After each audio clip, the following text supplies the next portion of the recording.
Bonjour, chers amis. Écoutez ce conseil. Le Harizal, très grand kabbaliste légendaire, qui est né d'ailleurs à Jérusalem, et il habitait à Tzfat, a dit une astuce, une ségoula, comment évacuer les stress, l'angoisse, et donner de la joie à l'intérieur de nous-mêmes. Comment évincer les troubles de mauvaises pensées négatives et maléfiques. Comment recevoir la joie toute la journée. Je vous ai fait un croquis ici, et vous allez bien comprendre ce que je veux. Ici, il y a 5 lettres. La lettre Aïn, 70. La lettre Tzadik, 90. La lettre Shin, 300. La lettre Yud, 10. Et la lettre Yud, 10. Ce sont des noms très sains, très purs, à penser uniquement. Je vais expliquer cela.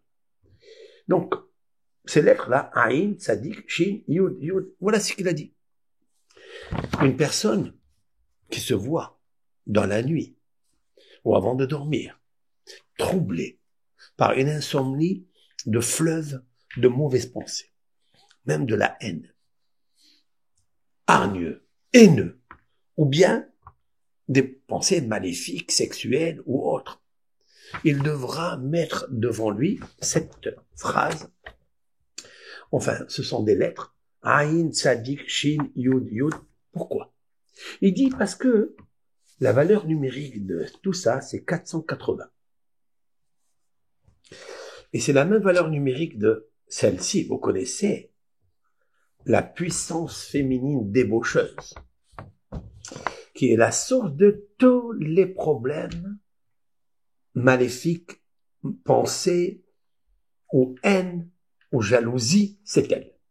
Lamed Yud Tab. La fameuse Lily, d'accord? Car la valeur numérique à elle, c'est 480, et ce sont des lettres qui sont l'adversaire de cette force négative. C'est ce que dit le Harizal. Point et fin de citation. Mais Menahem Beros, il aime toujours ce que dit le Harizal, comme vous d'ailleurs. Mais il essaie de trouver quelle est la racine de ces paroles. Qu'est-ce que ça veut dire?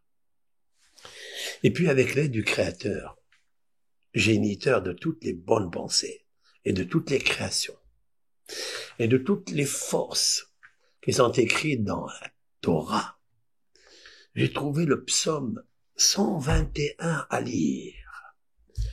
Vous allez prendre le psaume 121, d'ailleurs, on le lit toutes les nuits, que ça soit dans la prière de Arbit, celle du soir, parce que là commence la nuit, la Médiou de la Med, Lili, Laïla, qui veut dire la nuit.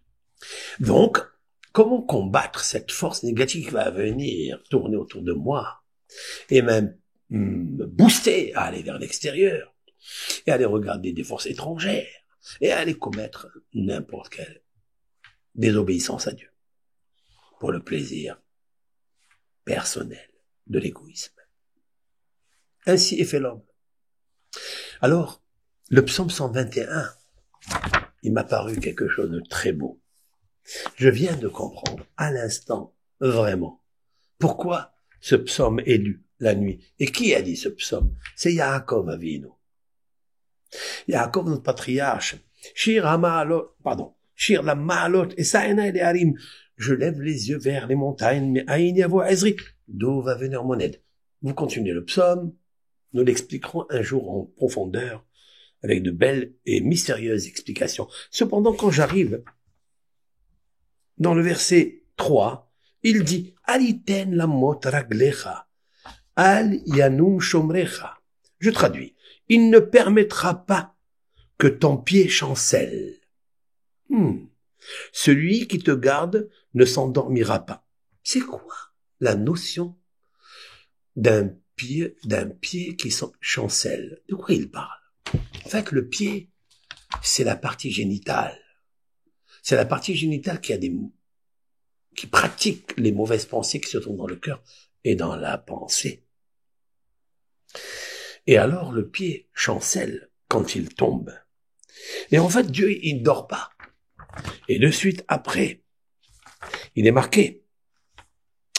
Hine lo yanum velo ishan shomer Israël. Non, certes, il ne s'endort ni ne sommeille celui qui est le gardien d'Israël. Il parle de s'endort, il parle de sommeil. Donc on parle ici de avant le sommeil. Alors qu'est-ce qui est vital pour me sauvegarder? Il faut que je fasse moi quelque chose.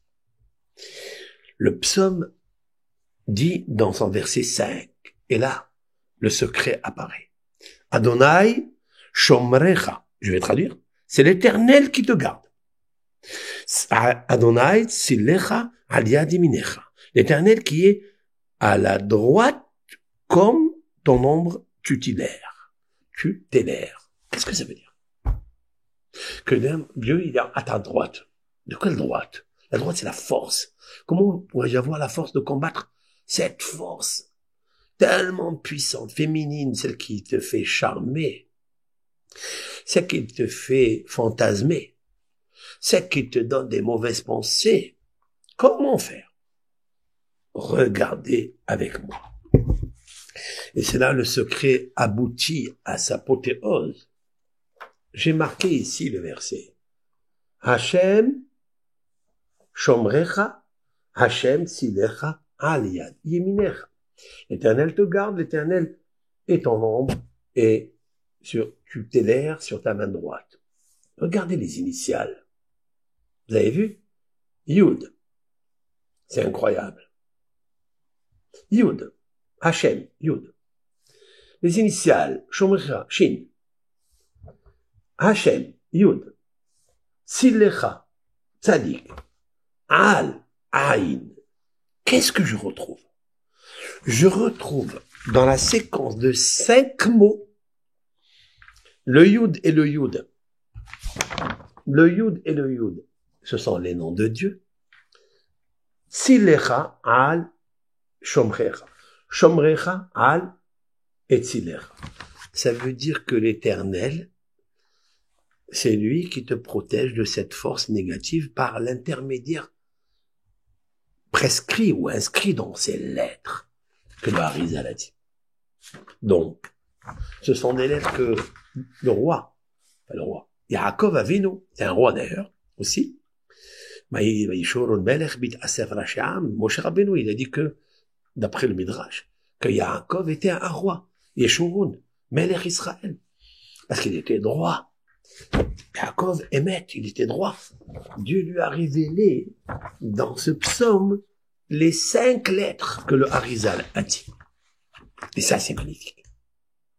Donc, pour me protéger quand je m'endors, quand je sommeille, je dois faire intervenir celui qui dorme pas, celui qui somnole pas, Akadosh Baruch. Et par son intermédiaire des 5 lettres, alors on va combattre les forces négatives. 480, l'adversaire de 480. Voici ce que je voulais dire. Alors pensez-y, quand il y a des troubles, ou à titre préventif, vous regardez ces lettres, sans les citer.